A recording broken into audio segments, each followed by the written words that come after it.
Hello दोस्तों, स्वागत है आपका स्पार्क कोचिंग सेंटर में। तो गाइस आज की वीडियो में हम पढ़ने वाले हैं क्लास 11th की जियोग्राफी, जिसका चैप्टर नंबर है 6 और चैप्टर का नाम है प्राकृतिक संकट तथा आपदाएं, और इसका ये पार्ट 1 है। और गाइज मैं आपको बता दूं, ये सेकंड बुक है, यानी कि जो फर्स्ट बुक है इसकी वो ऑलरेडी कंप्लीट हो चुकी है और लगभग प्लेलिस्ट बनाकर और सभी का सीक्वेंस वाइज लगा दिया गया है। और सभी के अभी पार्ट 1 ही आए हैं, पार्ट सेकंड बहुत जल्द स्टार्ट हो जाएंगे, यानी कि कल से इसका पार्ट 2 भी आपको मिलना स्टार्ट हो जाएगा चैप्टर्स का।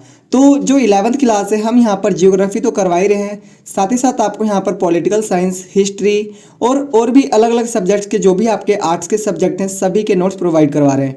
और गाइज ये चाहे बिहार बोर्ड हो, चाहे आपका झारखंड बोर्ड हो, चाहे आपका सीबीएसई हो, चाहे आपका राजस्थान बोर्ड हो, चाहे यूपी बोर्ड हो, सभी के सिलेबस से लिटिल बिट मैच करता ही है। ठीक है, वैसे ये जो हम वीडियो बनाते हैं वो करेक्टली जो मैच करता है वो सीबीएसई से रिलेटेड है, लेकिन अगर आप सारे बोर्ड को देखेंगे तो लगभग क्वेश्चंस पूछे ही जाते हैं।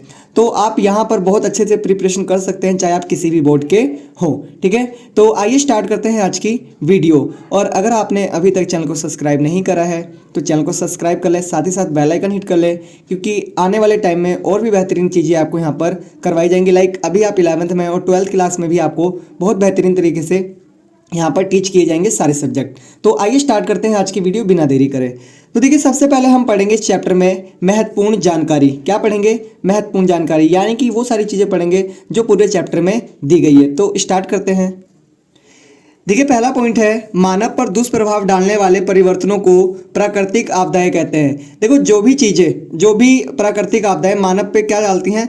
दुष्प्रभाव डालती हैं। ठीक है, और जो परिवर्तन होता है प्रकृति में तो उसे क्या कहते हैं? हम आपदाएं कहते हैं। मतलब कि मानव पे जो भी दुष्प्रभाव होते हैं ना किसी भी चीज़ के, तो वो एक तरीके से क्या है?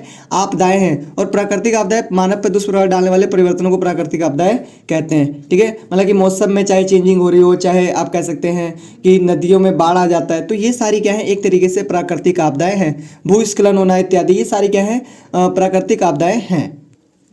नेक्स्ट दिखा रखा है, किसी क्षेत्र में होने वाली वर्षा को न्यून मात्रा से उत्पन्न संकट सूखा कहलाता है। मतलब कि एक न्यूनतम सीमा तय की गई है कि भाई इतनी वर्षा होनी कंपलसरी है, अगर उससे कम वर्षा होती है तो क्या कहा जाता है? उस क्षेत्र को सूखा कहा जाता है। एक तरीके से कौन सा संकट उत्पन्न होता है? सूखा। ठीक है, नेक्स्ट है, पृथ्वी के धरातल में कंपन को भूकंप कहते हैं। अगर पृथ्वी में जो पृथ्वी का जो धरातल है उसमें अगर कंपन होती है तो उसे हम क्या कहते हैं? भूकंप कहते हैं। बात समझ में आ रही है? चलिए आगे। नेक्स्ट देखिए, बता रखा है यहाँ पर लिख रखा है अल्प अवधि की एक असाधारण घटना जो देश की अर्थव्यवस्था व जनजीवन को गंभीर रूप से बिगाड़ देती है, उसे आपदा कहते हैं। मतलब कि जिसका कोई तय ना हो कि ये आना है, ये होना है, और एकदम से आ जाती है। ठीक है, तो ऐसी जो घटनाएं होती है और कहीं ना कहीं देश में क्या होती है? अर्थव्यवस्था और जनजीवन को क्या करती है? बहुत गंभीर रूप से बिगाड़ देती है। मतलब कि कह सकते हो कि बहुत ज़्यादा दुष्प्रभाव पड़ता है। तो ऐसी चीज़ों को क्या कहते हैं? आपदा कहते हैं। क्या कहते हैं? आपदा कहते हैं। ठीक है, नेक्स्ट दिखा रखा है, पवनों का अधिक तीव्र गति से एक निश्चित क्षेत्र पर घुमावदार आकृति में चलना चक्रवात कहलाता है। मतलब कि जो चक्रवात क्या होते हैं? बता रखा है कि पवनें जो होती है तीव्र गति से एक निश्चित क्षेत्र में जब घूमती रहती है ना बहुत बार, तो उसे क्या कहते हैं? चक्रवात कहते हैं। समझ में आ गया? चलिए नेक्स्ट दिखा रखा है, भूकंप की तीव्रता रिक्टर मापक पर मापी जाती है। जो भूकंप की जो तीव्रता होती है, भूकंप का जो माप लेते हैं हम, वो किस पे नापते हैं? रिक्टर मापक पे नापते हैं। ठीक है, चलिए आगे। तो गाइज अभी तक हमने यहाँ पर पढ़ा महत्वपूर्ण जानकारी, अब हम पढ़ेंगे महत्वपूर्ण प्रश्न। तो गाइज ये मेरा फ़ोन नंबर है 8178988103। मेरा नाम बिट्टू कुमार है। अगर आपको कोई भी पीडीएफ रिलेटेड या फिर कुछ अदर प्रॉब्लम्स हो रही हों तो आप इस नंबर पे कॉल कर सकते हैं या फिर व्हाट्सअप कर सकते हैं। आपकी क्वेरी का सॉल्यूशन बहुत जल्दी कर दिया जाएगा। चलिए अब हम पढ़ते हैं सबसे पहले क्वेश्चन। ठीक है, इसमें बच्चे जो भी आपके क्वेश्चंस हैं वो बहुत महत्वपूर्ण है और कहीं ना कहीं पेपर में पूछे गए हैं लास्ट टाइम। तो अच्छे से पढ़िएगा और आने वाले टाइम में मैं आपको वन शॉट के माध्यम से सारी चीज़ें और बेहतरीन तरीके से बता दूंगा कि कौन से पेपर में क्वेश्चन आने के चांसेस हैं। तो देखिए, यहाँ पर दिखा रखा है पहला, प्राकृतिक आपदाएं किसे कहते हैं? बता रखा है मानव पर दुष्प्रभाव डालने वाले प्राकृतिक परिवर्तनों को प्राकृतिक आपदाएं कहते हैं। जो भी मानव पे दुष्प्रभाव पड़ते हैं किसी भी चीज़ का, तो उसे क्या कहते हैं? प्राकृतिक आपदाएं कहते हैं। मतलब प्राकृतिक परिवर्तनों का प्राकृतिक आपदाएं क्या कहलाएंगे? जो प्राकृतिक परिवर्तन होते हैं, मतलब कि प्राकृतिक के द्वारा जो परिवर्तन होते हैं उसे ही हम क्या कहते हैं? प्राकृतिक आपदाएं। उसका किस पे प्रभाव पड़ता है? मानव पे। ठीक है, दूसरा दिखा रखा है आपदा किसे कहते हैं? बता रखा है आंसर, प्राकृतिक आपदाओं को प्राकृतिक संकट भी कहा जाता है। जो प्राकृतिक आपदा होती है उसको क्या कहते हैं, प्राकृतिक संकट भी कहा जाता है। फ्रेंच भाषा में डैश का अर्थ है बुरा तथा एस्टर का अर्थ है सितारे। ठीक है, आपदा दुखद घटना है, त्रासदी और संकट का परिणाम है। मतलब कि जो आपदा होती है वो बहुत बेकार दुर्घटना होती है। ठीक है, और कहीं ना कहीं त्रासदी लाती है या फिर संकट का परिणाम है। ठीक है, आगे देखिए, आगे दिखा रखा है तीसरा, भूस्खलन होगा। ठीक है, भूस्खलन, यहाँ पर ला लिख लेना। ठीक है, देखो भूस्खलन किसे कहते हैं, भूस्खलन किसे कहते हैं, बता रखा है, आधार शैलों या आवरण प्रस्तर का भारी मात्रा में तेजी से खिसकना ही भूस्खलन कहलाता है। मतलब कह सकते हो कि एक जगह जैसे पहाड़ वगैरह होते हैं उसकी जो एक सतह होती है वो वहाँ से टूट के नीचे सरक जाती है या फिर एक जगह से दूसरी जगह चली जाती है बहुत भारी मात्रा में और बहुत तेजी से, तो उसे क्या कहते हैं, भूस्खलन कहते हैं। जब पर्वतीय ढाल तीव्र होते हैं तब बड़े अन्यायकारी भूस्खलन की संभावना होती है। भूस्खलन अचानक सैलों के खिसकने के कारण होते हैं। जो भूस्खलन होते हैं वो क्यों होते हैं, वो सैलों के खिसकने के कारण होते हैं। ठीक है, और ये भी कहीं ना कहीं एक तरीके से आपदा ही है। ठीक है, नेक्स्ट दिखा रखा है, आपदा प्रबंधन किसे कहते हैं। जो आपदा प्रबंधन है वो किसे कहते हैं, आइए देखते हैं।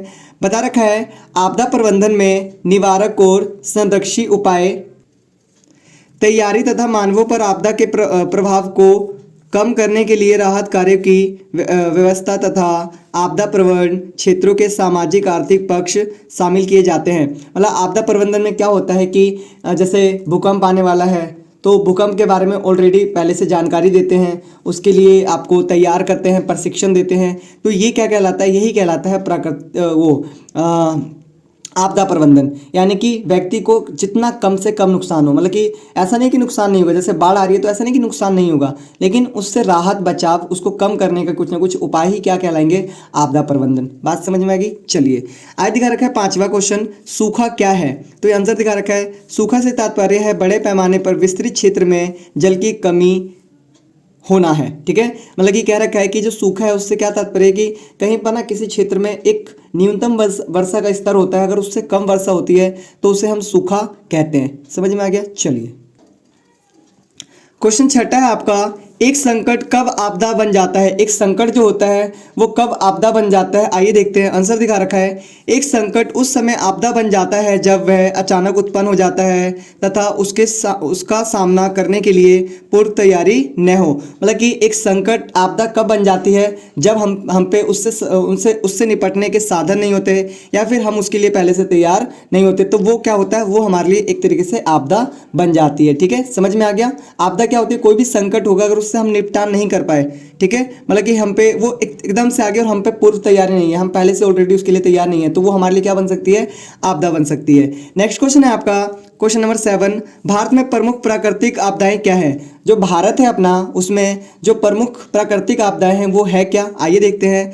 बता रखा है, प्राकृतिक आपदा या संकट पृथ्वी के आकस्मिक हलचल का परिणाम है। जो देखो प्राकृतिक आपदा और जो संकट होते हैं पृथ्वी के क्या होते हैं, आकस्मिक हलचल का परिणाम है। ठीक है, इनसे थोड़ी सी देर में ही धरातल की आकृति में परिवर्तन आ जाते हैं तथा धन जन की बड़ी हानि होती है। इससे क्या होता है, जो धरातल होता है उसमें थोड़ी सी डिफरेंस हो जाता है। ठीक है, मतलब कि उसमें चेंजिंग आ जाती है, उसी को क्या कहते हैं, वही एक तरीके से कह सकते हो प्राकृतिक आपदाएं हैं। ठीक है, और बता रखा है इससे क्या होता है, बड़े धन और जन की हानि होती है। मतलब कि कहीं ना कहीं इससे लोग बाग भी मारे जाते हैं और कहीं ना कहीं पैसे संबंधी भी चीज़ें इससे प्रभावित होती हैं।